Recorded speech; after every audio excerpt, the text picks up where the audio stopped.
टंडो गुलाम हैदर मां अवां खे ख़बर ॾींदा हलूं त Tando Ghulam Haider town committee ward number 6 जे पीपल्स पार्टी उम्मीदवार मोहम्मद असलम खान नौतकानी पारां संदुस रिहाइशगाह ते प्रेस कॉन्फ्रेंस कंदे चयो त कुछ कलाक अॻु मुंहिंजे ख़िलाफ़ नाले बाबू राशिद अली ऐं अॻूणे वज़ीर आला सिंध अरबाब गुलाम रहीम जे वेझे साथी GDA अॻवान हाजी करीम ॾिनो सियाल पारां मुंहिंजे ख़िलाफ़ बेबुनियाद इल्ज़ाम लॻाए मीडिया ज़रिए मुंहिंजी किरदार कशी कई वई आहे। पीपल्स पार्टी जे अॻवान मोहम्मद असलम खान नौतकानी जो वधीक चवण हो त हिन बल्दियाती इलेक्शन में बाबू इरशाद अली मुझे खिलाफ आज़ाद उम्मीदवार तौर संदुस साले जे पुट असद अली जगसी ऐं टाउन कमेटी वार्ड नंबर 4 ते पीपल्स पार्टी तालका सदर उम्मीदवार अमीर सुल्तान चांडियो जे खिलाफ संदुस भेणाए अब्दुल लतीफ़ जगसी खे आज़ाद उम्मीदवार तौर बीहारे मुझे ऐं पार्टी खिलाफ वर्क कया पिया वञनि, पर हिते जी अवाम हमेशा पीपल्स पार्टी जो साथ ॾिनो। हिन भेरे बि अवाम जे भरपूर साथ सां कामयाब थींदासीं। हिन जो वधीक चवण हो त GDA अॻवान हाजी करीम ॾिनो सियाल ऐं बाबू इरशाद अली जगसी असां मथां कूड़ा इल्ज़ाम लॻाए पीपल्स पार्टी जे GLN जी साह खे नुक़सान रसाइण ऐं तालके टंडे गुलाम हैदर मां पीपल्स पार्टी खे ख़त्म करण जी साज़िश कई है। बिस्मिल्लाहिर्रहमानिर्रहीम। GA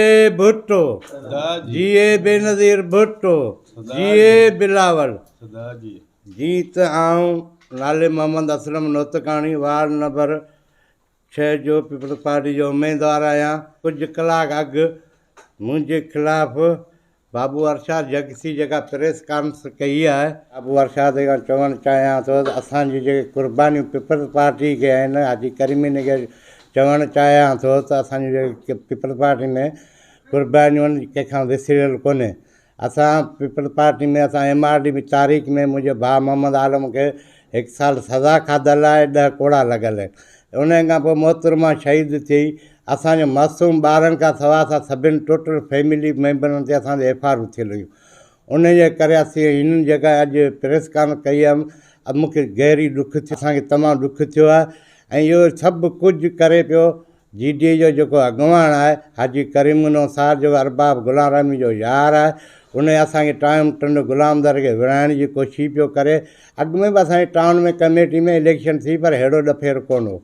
हिन जे अचण खां पोइ हिन असांजी सॼे टाउन खे फेराइण जी कोशिशि पियो करे। उन जे करे पियो करे जो टाउन टंडो गुलामदर PP जो गढ़ आहे, त PP जे गढ़ जे करे हू चवंदो त हिननि खे पाण में विड़ाए ऐं PP खे टोड़े छॾिया टंडे गुलामदर। तो इनशा ताला हिनखे एॾी ताक़त कोन्हे जो असांखे पीपल्स पार्टी खां टोड़े सघे थो, हिन खां टोड़ाईंदासीं। ॿियो अर्ज़ु इहो आहे ताकि टंडे गुलामदर जी आवाम खे ख़बर आहे, मौजूद खे ख़बर आहे, असांजो गिराणो जेको आहे पीपल्स पार्टी सां आहे ऐं रहंदो इनशा ताला। प्रेस कॉन्फ्रेंस कई आहे, उनजे मुंहिंजो साम्हूं जेको मुंहिंजो साले जो पुटु बीठल आहे, आज़ाद उम्मीदवार वार्ड नंबर 4 ते पीपल्स पार्टी जो उम्मीदवार अमीर सुल्तान चांडियो बीठल आहे। उनजे साम्हूं बि बाबू अरशाद जगसी जो भेणायो हाजी लतीफ़ जगसी बीठल आहे। तव्हांजे उम्मीदवारनि खे खटाइण जे करे मुंहिंजे ख़िलाफ़ु प्रेस कॉन्फ्रेंस कई आहे ऐं इहा बेबुनियाद आहे ऐं मूंखे दिली झटको लॻो आहे, कोशिशि कई आहे।